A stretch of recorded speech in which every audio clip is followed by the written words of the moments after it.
Labas. Šiame video pasidalinsiu, kaip galima sužinoti savo zodiako ženklą pagal Vedų astrologiją, kitaip vadinamą ascendentu. Galimai ir tu jauti, kad tu nesi tas zodiako ženklas, kurį priimta skaityti tave. Tai buvo ir su manimi. Pagal vakarų astrologiją aš esu vėžys, bet aš ne už ką nesijaučiu vėžiu. Ir mano ascendentas yra svarstyklėse, o pagal mėnulį aš esu jautės. Todėl man labai gražiai suėjo visi galai ir aš pagaliau pradėjau tikėti astrologiją, nes aš atpažinau save. Pasidalinsiu dabar ekranu.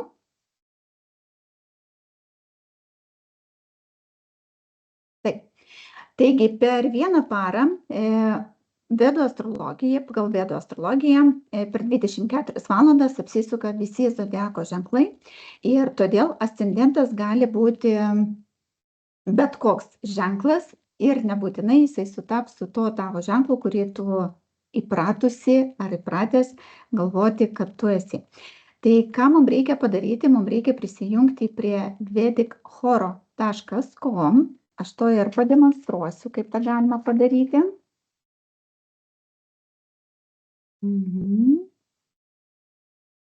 Čia man išeiti dabar. Taip, suvedat Vedichoro, čia parašote savo vardą. Būtinai reikia pradėti nuo dienos, tai aš parašysiu šios dienos, kada aš filmuoju video ir valandas, kada žmogus gimė, ne?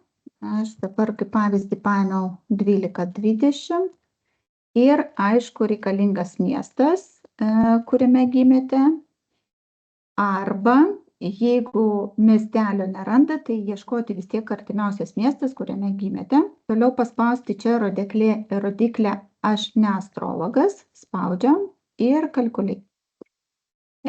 Čia šitas yra jūsų pagrindinis žemėlapį, matosi ascendentas ir čia yra informacija. Kol kas mes tos informacijos visos neimsime, aš tai paaiškinsiu, kaip reikia čia daryti. Ne?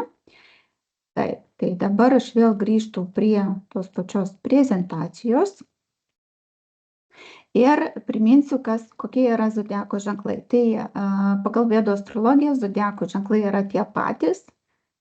Galite nuskrinšuotyti, bet nekartosiu, nes vis tiek viskas aišku.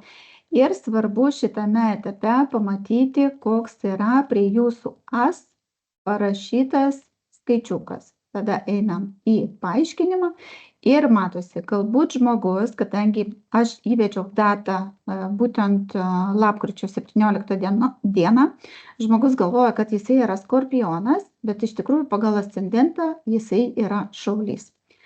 Jeigu žiūrėti, kur žmogaus yra mėnulis, mėnulis yra antrame ženkle, tai šiuo atveju irgi žmogus turi, kaip ir aš, mėnulį jautyje ir saulė šiuo atveju sutampa su tuo pačiu skorpionu, tai čia jau saulės yra artimiausias ženklas prie vakarų. Pas mane net ir saulė nesutampa, pas mane net saulė yra dvynio ženkle, o ne vėžyje. Gerai, kokios gi planetos? Tai 1 ir 8 zodiako ženklus valdo Marsas, 2 ir 7 ženklą valdo Venera, 3, 6 Merkurijus, 4 Mėnulis, 5 su Saulė, 9, 12 Jupiteris, 10, 11 Saturnas. Taigi, ką mes turime? Mes matome, kad 9 valdo Jupiteris ir žiūrim, kuriame būste yra Jupiteris. Tai kodėl mums tai yra svarbu? Tai yra mūsų užduotis, kaip mes turime save realizuoti, kurioje vietoje Jupiteris. Apie būstus aš šiame video nepasakosiu, bet aš noriu parodyti tik tai, kaip sužinoti ascendentą.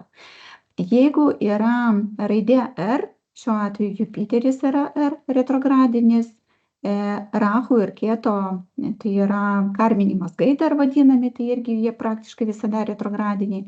Tai vadinasi, žmogus kažką praeituose gyvenimuose nedadarė ir jis turi per šį gyvenimą tą ištaisyti. Tai čia irgi šiandien nepasakosiu.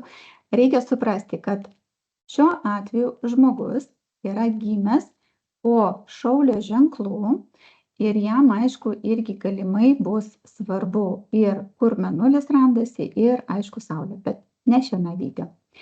Ką reikia šitoj vietoje atkreipti? Svarbus aspektai. Tai pirmas dalykas, koks yra zodiako ženklas, kur nukeliavo Lagna, čia yra vadinama, tai yra ta planeta, kuri valdo tą zodiako, kur nukeliavo. Taip pat yra svarbu atmakaraka, tai čia yra sielos, sakykime, mūsų užduotis. Tai šiuo atveju sutampa su tą pačią Lagną, tai yra žmogaus prigimtis. Ir faktas, kad pažiūrėti reikia, kur randasi Rahu ir Ketu. Tai taip paprastai galima pasižiūrėti savo zodiako ženklą. Na, o jeigu norėsis asmeniškai sužinoti, kas jūs, kokios yra prigimtys, ką su to daryti, tai kreipkite asmeniškai. Tai dėkoju ir iki kitų kartų.